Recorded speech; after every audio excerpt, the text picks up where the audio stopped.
Saturday afternoon, police responded to the 2800 block of Maplewood Road for a woman found face down in a pool. There's been a drastic drop with the graduation rate at Petersburg schools.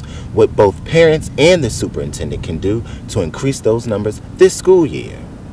I'm standing here in the middle of West Broad Street, a main road in the greater Richmond area. As you can see, the final preparations are underway as we're preparing for the big UCI races going on this weekend. A 7-year-old shot just feet away from her front doorstep. Neighbors say it's had a negative impact on their community. Around 9:30 on Richmond's south side, gunfire went off on Red Ash Drive in Blue Ridge Estates. 3 people were shot. 2 men and a 7-year-old girl who just celebrated her birthday. I was just hurt. I was hurt. I couldn't sleep at all. One neighbor told me that her children has questioned her about the child's recovery. I spoke to one family member off camera who said the girl was shot in the back. She had surgery today and has another scheduled for tomorrow. According to police, the girl and her father were found inside of the home with non-life-threatening injuries.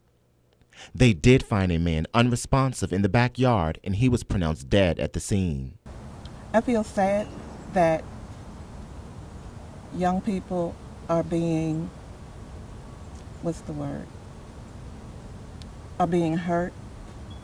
Missionaries from a nearby church were in the neighborhood today, and due to the shooting last night, fewer people are willing to open their doors. That is part of the problem, that people think that the fear is a norm. Richmond police were patrolling the area today, hoping to bring comfort to residents. It's sad. Like, you don't even want your kids to come outside to play because you just don't know what's going to happen. What was once a beautiful 6.5-acre lake, home to fish, turtles, and other wildlife, is now a muddy mess.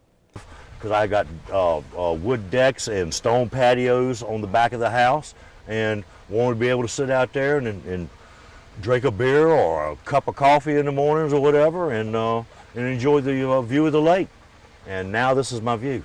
Wayne Shiver, who has lived on the lake for 5 years, even had a small, intimate wedding here. So it has sentimental value to him and his dog Yogi. The lake was the main thing that drew me with having a Labrador and wanting him to have water access. Many residents are still questioning exactly what happened to the water in the lake. They believe after weeks of rain, drains and pipes that kept the water at a certain level gave out. After contacting both the Powhatan County Sheriff's Office and the Virginia Department of Transportation, neighbors were told since the road that borders it wasn't damaged, they couldn't really help with the lake. Another main concern is that the lake served as a fire hydrant for over 1,000 residents. This dry hydrant here, it feeds everybody in this community. It says if there was a fire and the fire trucks came and they were running low on water, they could come here, uncap it, and draw water out the lake. Since the last listed owner of Lake Louise is a development corporation that dissolved in 1983, there are no current owners to be held responsible. The aisles for this drugstore have been open since 1833. We find out why they're closing their doors and how will it affect their long-term customers. He was always so professional. Everyone knew your name. And I'm like, I'm going to miss him. Customer Diana Davis Tolan is speaking of Blair's Drugstore's owner, Berkeley Rayfield. She says one of her clients has gotten their prescriptions filled here for more than 50 years. So they have been here way before. When I was little, I remember my parents coming here. Says another long-term customer, Joanne Drayton. We have a lot of people who really love and care and will be really hurt that the business is gone.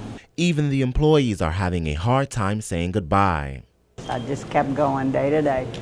Didn't even think about it. As time gets closer, of course, it wears on you, you know.